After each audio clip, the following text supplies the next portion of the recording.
Kaka-renovate pa lang pero bumagsak na agad ang kisame sa bahagi ng NAIA Terminal 1.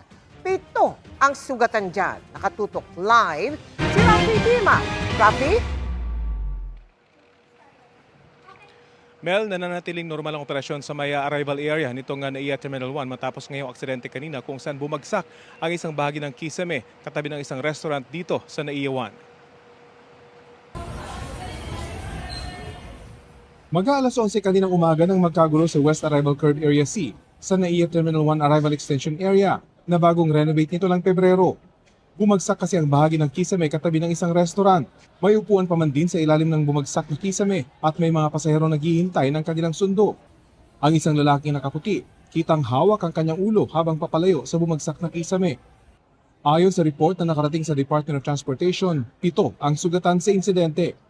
Agad namang itinakbo sa ospital ang mga nasugatan.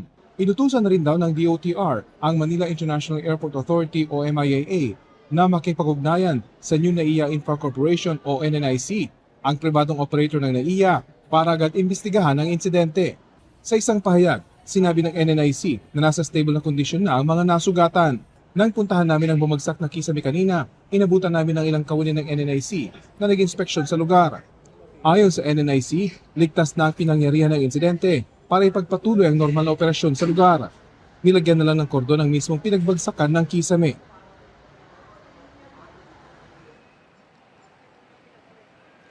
Tiniyak din Mel ng NNIC na patuloy silang magbibigay ng tulong sa mga naaksidente dito nga sa pagbagsak ng kisame kanina.